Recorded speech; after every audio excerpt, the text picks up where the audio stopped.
And last night around 6:30, the Barling Police Department received information that a 14-year-old young lady was reported missing by her mother. The Barling PD responded to the area of D Street here in Barling, and there they began to understand that the young lady had been last seen at about 5:30 yesterday evening. She had, according to her mother, had a phone that had died. She put it on a charger. She left her residence and she was headed to a babysitting job a few doors up in her same neighborhood. A neighbor even reported seeing her walking on the road in the same direction that she should have been going, but the issue was she never made it to the babysitting job.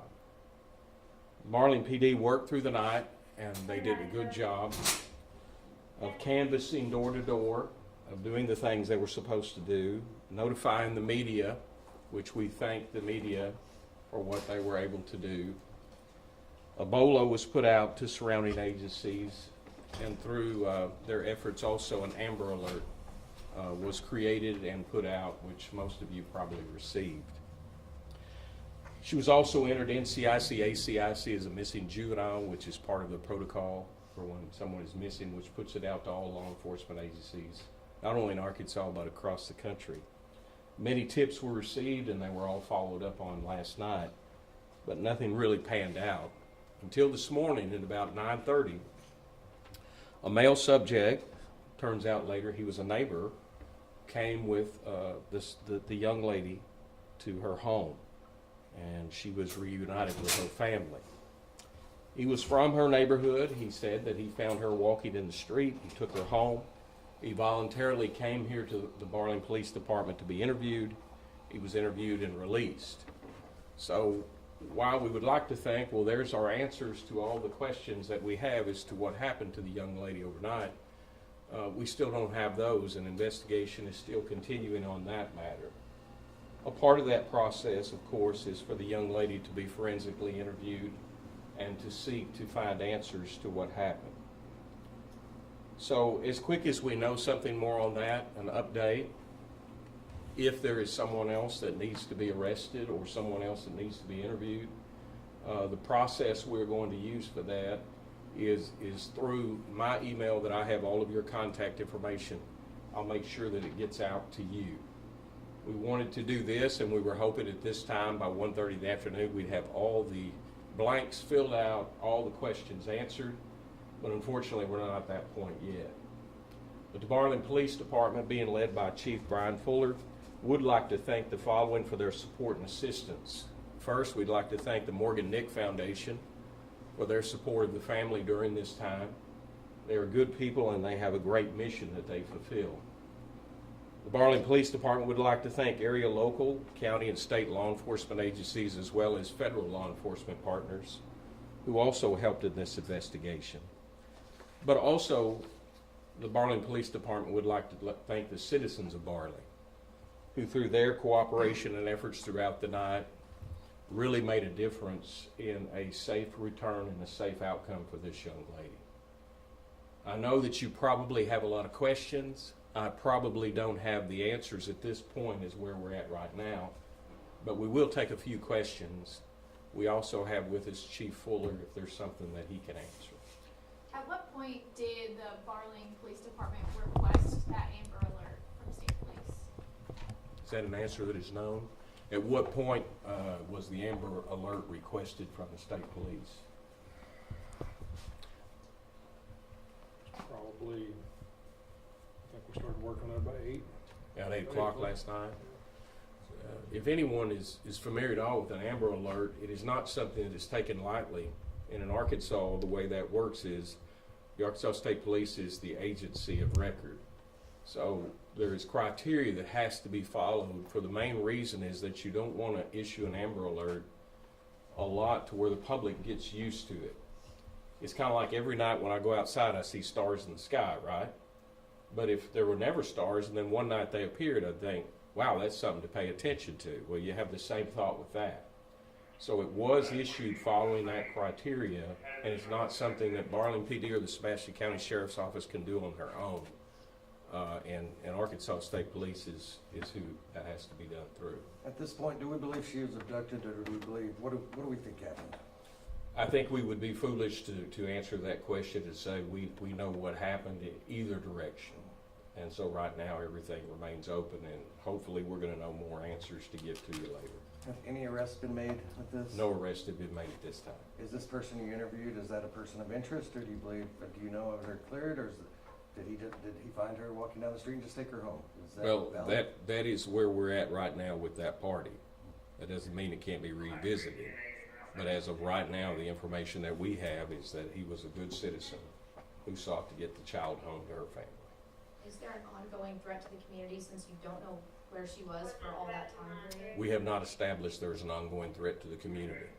If there is, of course, we will let you know and let everyone in this community know as soon as we know. Can you speak on the distance from where she left to the job that she was going to? The distance? It's my understanding it was just a few doors away. Just a few houses down. So, Did she return home okay, like not hurt at all? well, a part of the protocol anytime someone is returned is you want to get them checked out and make sure everything's okay, and she's still involved in that process right now. How is she doing? As far as I know, she's doing okay. And, you know, the main thing is she returned home to her family, and there was a reunification, because sadly that doesn't happen with every one of these cases, and it's a very sad thing. Can you speak on just the immediacy of not only this police department, but agencies able to, work to try to find this child and, bring her home safely? The immediacy, I guess you're going to have to define what you mean by that. Just as soon as you got the call that she was missing, and then just, how you guys responded. Oh, jumped absolutely. into action. And Barling PD responded appropriately and correctly. And, one of the things that you want to follow is, of course, the standard protocol that have been established. And that's been established through years of efforts by police departments. As maybe 20 years ago, folks didn't take it too seriously. Now it's a serious call, and things begin to happen very quickly. Among those was getting the community activated. And doing a door-to-door canvass is the way that you really get that started. You're letting people know, and not only in that immediate neighborhood, but it begins to spread to the whole community that, hey, we've got a child that's missing. And that just adds eyes, ears, contacts, and maybe also brings you witnesses that didn't know they were a witness to anything. So that began very quickly. I apologize for interrupting you, sir.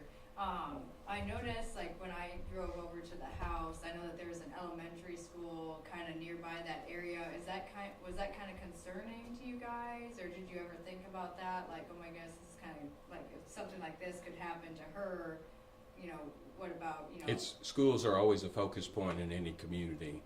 In this case here, the children are out on holiday vacation. But the school and the Fort Smith School Police Department have been very much a part of this investigation and helping with their resources as much as they can. So she was missing for approximately 16 hours, but as of right now, you're not able to say where she was during that time or how she made it back to where this man found her? Anything that I would say would be pure speculation at this point, and we're looking for truth and facts.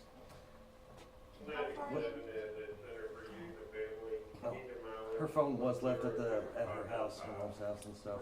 Phone was left. That's a part of the ongoing investigation. And anytime you have an ongoing investigation, you look at those records, you talk to friends. Was there anything?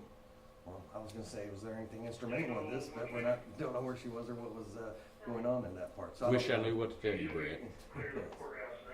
Yes, ma'am. How far exactly from her house did this man see her walking and offer her a ride?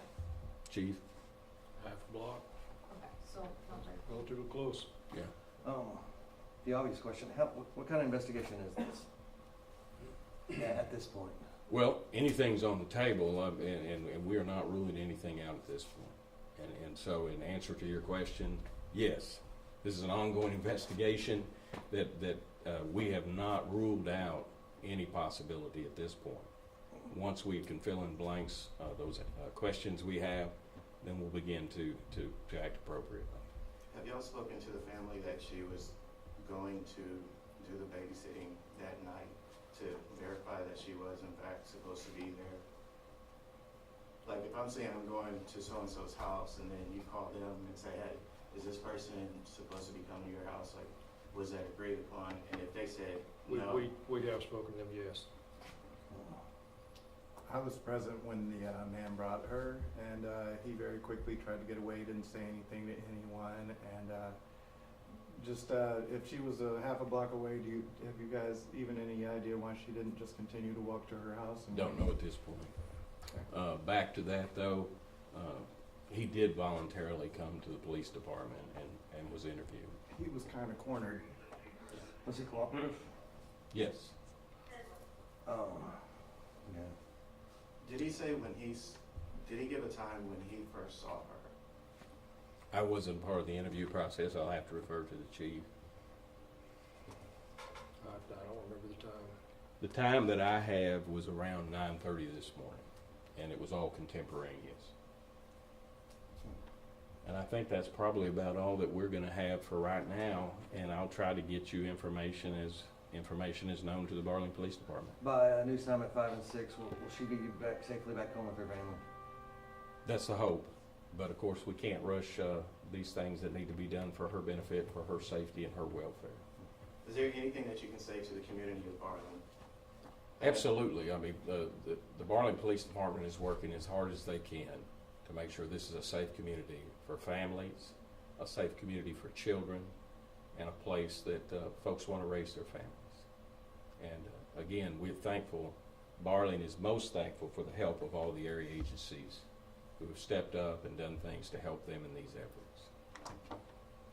All right, thank y'all. Nothing?